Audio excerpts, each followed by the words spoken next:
The cameras were rolling on what seemed like a normal Family Feud taping, but 45-year-old David Martinez sat at the contestant podium carrying a weight that would soon break everyone in that studio. When Steve Harvey asked him about his family, David's answer would stop the show cold and lead to the most emotional moment in game show history. But what happened backstage after the cameras stopped rolling, that's when the real story began. It was a Thursday afternoon at the Family Feud studios in Atlanta. Steve Harvey was working his magic with the crowd, that signature charisma filling the studio with laughter and energy. The Martinez family from Phoenix was competing against the Thompson family from Dallas, and everything was going exactly as planned. Standard questions, standard answers, standard entertainment. But David Martinez wasn't really there to play games. He sat at the edge of his family's podium, his jaw clenched tight, his eyes avoiding the cameras whenever possible. His wife Maria had practically forced him to come, insisting that maybe being on his favorite show would help him work through some things. David had agreed reluctantly, but only because his teenage daughter Sophia begged him to try. What nobody in that studio knew was that David had been carrying a conversation in his head for 20 years. The same conversation, over and over, every single day. The last words his father had ever spoken to him: "You'll never amount to anything, David. I'm ashamed to call you my son." During the pre-show family introductions, Steve had his usual warm exchange with each family member. When he got to David, something felt different. David's handshake was firm, but his smile never reached his eyes. There was a heaviness about him that Steve, with 40 years of reading people, couldn't ignore. "So David," Steve said during the introductions, "tell me about yourself. What do you do for work?" "I'm a high school counselor," David replied, his voice steady but guarded. "That's beautiful, man. Helping kids. I bet your family's proud of you." David's expression flickered for just a moment. A shadow passed across his face so quickly that most people missed it. But Steve caught it. In that instant, Steve saw something he recognized, the look of a man who had never felt good enough. The game began normally. The Martinez family was holding their own, answering questions, scoring points. But during the third round, when the category was things that make a father proud, everything changed. David's turn came up, and Steve asked the question, "Name something a son might do that makes his father proud." David stared at the board for a long moment. Too long. The studio audience began to murmur, wondering if he was stuck. His family looked concerned. Steve walked closer to the podium. "Take your time, David," Steve said gently. But David wasn't thinking about survey answers. He was thinking about Francisco Martinez, the man who had raised him with an iron fist and a permanently disappointed expression. The man who had never once said "good job" or "I'm proud of you" in 30 years of David's life. David started, then stopped. His voice cracked slightly. "I don't know, Steve. I honestly don't know." The audience fell quiet. This wasn't the usual game show stumbling. This was something deeper. Steve set down his cards and approached David. "You don't know what makes a father proud?" David looked up at Steve, and for the first time since the show started, his guard dropped completely. "My father never told me he was proud of me. Not once. The last thing he said to me was that I was a disappointment." The studio went dead silent. But what happened next would prove that some moments are bigger than entertainment. Some moments require a man to stop being a host and start being human. Steve Harvey had heard thousands of answers over his years of hosting. He'd seen families argue, celebrate, and share their stories. But something about the pain in David's voice, the 20 years of hurt compressed into those few words, hit him like a physical blow. "When was the last time you talked to your father?" Steve asked softly. 20 years ago, David replied, his voice barely audible. "He died 2 weeks after telling me I'd never amount to anything." I became a counselor to help kids because I know what it feels like when your own father doesn't believe in you. The audience was completely silent now. Several people had tears in their eyes. The competing family, the Thompson family, had abandoned their game stance and were simply witnessing this moment of raw human pain. Steve looked at David for a long moment, then made a decision that would change everything. He called to the production booth, "Cut the cameras. We need to take a break." But the cameras didn't cut. The producers, sensing something unprecedented happening, kept rolling. "David," Steve said, walking closer to the podium, "I need to ask you something, and I need you to be honest with me. Have you ever tried to find out more about your father's last days? Have you ever talked to anyone who was with him?" David looked confused. "What do you mean?" Steve pulled out his cell phone. "I'm going to make a phone call. Right here, right now. Because something about your story doesn't sit right with me." What Steve did next broke every rule of television production, but it also broke open a truth that had been buried for 20 years. Steve Harvey had built his career on instinct, on reading people, on knowing when something didn't add up, and everything about David's story felt incomplete. A father doesn't spend 30 years disappointed in his son and then suddenly become cruel in his final moments. There had to be more. "David," Steve said, still holding his phone, "what was your father's name?" "Francisco Martinez." Steve nodded and began dialing. The studio watched in complete silence as Steve made what appeared to be a work call, but his expression grew more serious with each passing moment. "Yes, this is Steve Harvey from Family Feud. I need you to help me with something urgent. Francisco Martinez, Phoenix, Arizona, died about 20 years ago. I need to know if anyone from his final days is still alive who might want to talk." The audience could only hear Steve's side of the conversation, but his face told the whole story. Something was happening, something big. After several minutes, Steve hung up.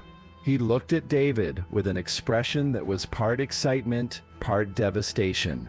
"David," Steve said slowly, "I just spoke with someone from the hospital where your father died. There's something you need to know." David's family gathered closer around him. His wife Maria took his hand. His daughter Sophia moved to stand behind her father. What? David whispered. Steve took a deep breath. "Your father wasn't alone when he died. There was a nurse, Maria Santos, who worked with him during his final weeks. She's retired now, but she's still alive. And David, she's been looking for you for 20 years. The studio buzzed with confused murmurs. David looked completely lost. Looking for me? Why? Steve's voice grew gentle. Because your father spent his final days talking about you. And what he said, it wasn't what you think. But the most powerful moment was still coming, and what Steve revealed next would destroy 20 years of pain in a single instant. Steve had made another call during the commercial break. Within an hour, a 78-year-old woman named Maria Santos was on the phone from Phoenix, patched through to the Family Feud studio. Her voice, speaking through the studio speakers, would change David's life. "David," came the elderly voice over the speakers. "David Martinez? Is that really you?" David looked around the studio in confusion. "Yes. Who is this?" "My name is Maria Santos. I was your father's hospice nurse 20 years ago." David's face went pale. Steve handed him a microphone so everyone could hear his response. I don't understand. What is this about?" Maria's voice, thick with emotion even after all these years, filled the silent studio. "David, your father talked about you every single day I took care of him. Every single day. He was so proud of you, Mijo. So proud." David staggered slightly. His wife caught his arm. That's not possible. The last thing he said to me." What did he say to you, David? "He said I'd never amount to anything. He said he was ashamed to call me his son. The silence that followed was deafening. Then Maria's voice came back stronger now, filled with a sadness that reached everyone in that studio. "Oh, David, oh, my sweet boy, you don't know, do you? You don't know what happened." What do you mean? Steve stepped closer to David, sensing that whatever was coming would require support. Maria's voice broke as she continued. "David, your father was dying. The cancer had spread to his brain. For the last month of his life, he wasn't himself. He would say terrible things to everyone. Mean, cruel things that weren't true. The doctors told us it was the tumor pressing on the parts of his brain that controlled personality and judgment." David's knees buckled. Steve caught him, steadying him as the truth began to sink in. But Maria wasn't finished. What she said next would heal a wound that had been festering for 20 years. "David," Maria continued, her voice growing stronger, "your father kept a notebook by his bed. Every day, when he was lucid, he would write in it. He made me promise that if I ever found you, I would read you what he wrote. I've been carrying that notebook for 20 years, hoping someday—" Steve looked at the producers, then back at David. "Maria, are you still there?" I'm here. Can you read what he wrote? There was the sound of rustling papers over the speakers. Then Maria's voice returned, reading words that Francisco Martinez had written during his clearest moments, words meant for the son he was about to lose forever. "My David is a good man, better than me, kinder than me. I see him helping those kids at school, and I know he got that heart from his mother, not from me. I was too hard on him, too scared to tell him I loved him because my own father never told me. Now I'm dying and I'm running out of time to tell him that everything good in my life came from watching him grow up to be the man I never could be." David collapsed into the nearest chair, sobbing. His family surrounded him, but the entire studio could hear his 20 years of pain finally being released. But Maria was still reading. "I called him today to tell him how proud I am, but the words came out wrong. The sickness made me cruel. I said terrible things I didn't mean. I need him to know that wasn't me talking. That was the disease. The real me, the father who loves him, is writing this down so maybe someday he'll understand that the last thing I wanted him to know is that he exceeded every dream I ever had for him." The studio erupted. Not in applause, but in the sound of 300 people crying simultaneously. Steve Harvey, who had made millions laugh, was wiping tears from his own eyes. But the most profound moment was still to come. Steve knelt down next to David, who was still sobbing in his chair. He placed a gentle hand on David's shoulder and waited until David could look up at him. "David," Steve said softly, "your father's last real words, the ones he wrote when he was himself, they weren't words of disappointment. They were words of pride. The man who raised you, the real man, he saw exactly what I see when I look at you." David looked up, tears streaming down his face. "What do you see?" Steve smiled, that warm, genuine smile that had made him beloved by millions. "I see a man who turned his pain into purpose. I see a father who counsels kids because he knows what it feels like to need guidance. I see someone who built a beautiful family despite never feeling like he had a good example to follow." Steve stood up and began removing his suit jacket, the same ritual he'd performed in moments of profound connection before. "This jacket has been with me through thousands of shows," Steve said, as he draped it around David's shoulders. "But today it belongs with someone who understands what it means to be proud of who you've become, despite where you came from." Steve turned to address the cameras directly, speaking to the millions who would eventually see this moment. "Ladies and gentlemen, what we witnessed here today isn't just about one family. This is about every person who's carrying words they think were meant to hurt them. This is about every son or daughter who never got to hear their parents say, "I'm proud of you." Sometimes the words we need most are the ones that got lost along the way. He turned back to David. "Your father was proud of you, David. He died trying to find a way to tell you that. And now, 20 years later, he finally has." The applause that followed lasted over 5 minutes. But more than applause, it was a celebration of healing, of truth revealed, of love that transcends even death and disease. Later, Maria Santos would fly to Atlanta to meet David in person. She would bring Francisco's notebook, along with photographs and mementos that Francisco had kept of David's achievements. She had saved newspaper clippings of David's graduation from college, his wedding announcement, even a small article about his work as a school counselor.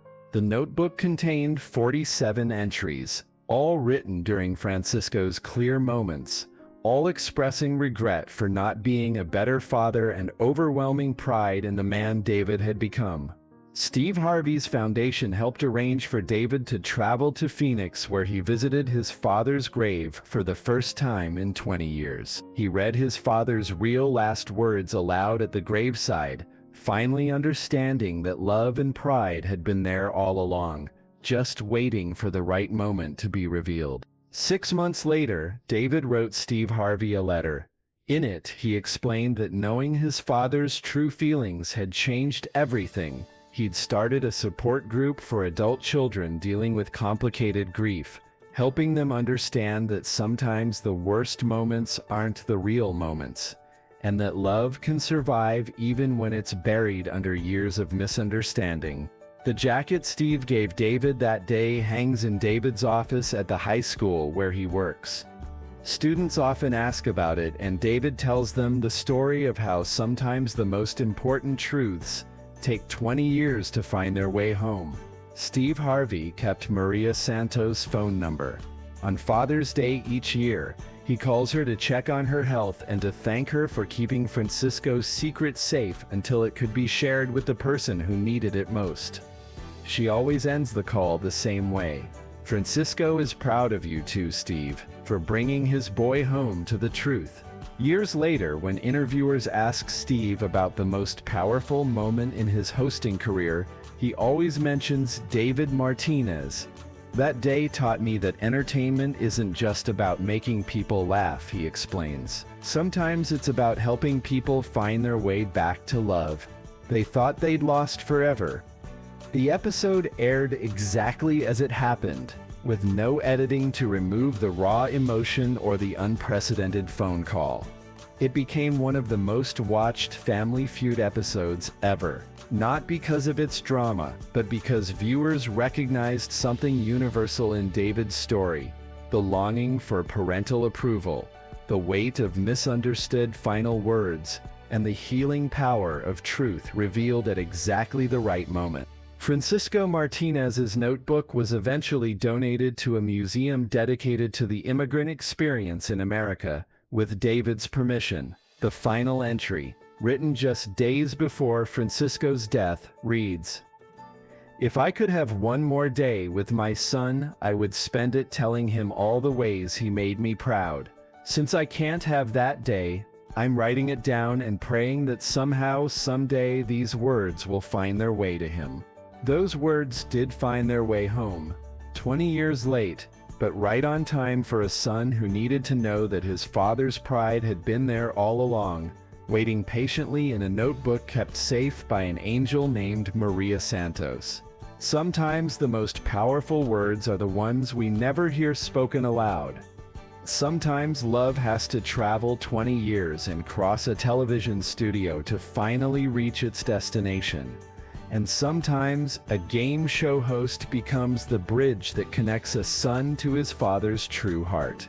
Share this story, make sure it's never forgotten, because somewhere there's another David Martinez, carrying words they think were meant to hurt them, not knowing that the real words, the words of love and pride, are waiting to be discovered.